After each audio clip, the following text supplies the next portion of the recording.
विद्यार्थी मित्रांनो, मी Sainath गंदिगुडे ag academy मध्ये तुमचं स्वागत करतो। विद्यार्थी मित्रांनो, सायन्स पार्ट मधील फर्स्ट चॅप्टर ग्रॅव्हिटेशन त्यामधील आज आपण एक महत्त्वाचा मुद्दा बघणार आहोत, तो म्हणजे मास अँड वेट। मास म्हणजे वस्तुमान आणि वेट म्हणजे काय, वजन। तर आपण आज द डिफरन्स किंवा distinguish between the mass and weight आज आपण पाहणार आहोत। तर विद्यार्थी मित्रांनो, मास म्हणजे काय, वस्तुमान, आणि वेट म्हणजे काय, वजन।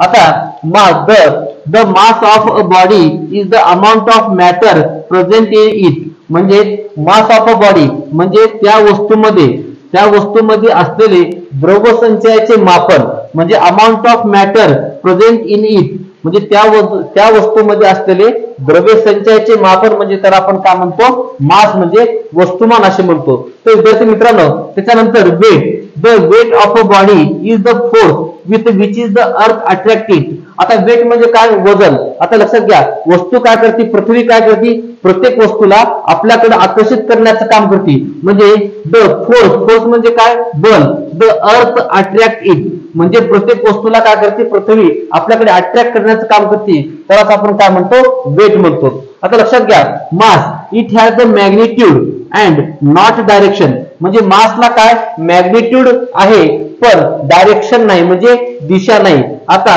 Weight it has the both म्हणजे ह्याच्याकडे दोन्ही पण आहेत, एक आहे मॅग्निट्यूड पण आहे आणि डायरेक्शन, म्हणजे मॅग्निट्यूड आणि direction are present in the weight. लक्षात घ्या, it does not change from place to place, म्हणजे मासची जे किंमत आहे, व्हॅल्यू आहे, ते काय होणार आहे, डज नॉट चेंज म्हणजे प्लेस टू प्लेस, प्रत्येक ठिकाणी ह्याची व्हॅल्यू काय होते, चेंज होते का, नाही, डज नॉट चेंज। आणि it changes from place to place, आणि ह्याची व्हॅल्यू काय होती, प्लेस टू प्लेस म्हणजे प्रत्येक ठिकाणी याची व्हॅल्यू काय होती, विद्यार्थी मित्रांनो, चेंजेस होती। आता त्याच्यानंतर आता लक्षात घ्या, मास आता it can never B zero, म्हणजे मास हे कसं आहे, नेव्हर बी झिरो आहे।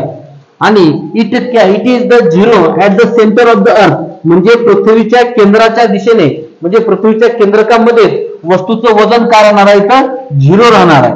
आता त्याच्यानंतर बघा, इट्स एसआय युनिट। आता मासचं जे एसआय युनिट आहे, एसआय युनिट काय, किलोग्राम।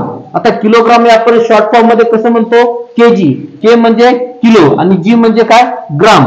आणि वेटचं एसआय युनिट काय, इज द न्यूटन। न्यूटन हे कशाने इंडिकेट करतो आपण, स्मॉल एन। तर विद्यार्थी मित्रांनो, मास ही कोणती क्वांटिटी आहे, स्केलर क्वांटिटी आहे, म्हणजे अशी कोणती राशी आहे, अदिश राशी आहे। आणि वेट हे कोणती क्वांटिटी आहे, वेक्टर क्वांटिटी, म्हणजे कोणती राशी आहे, सदिश राशी आहे। तर हे झालं विद्यार्थी मित्रांनो distinguish between the mass and weight.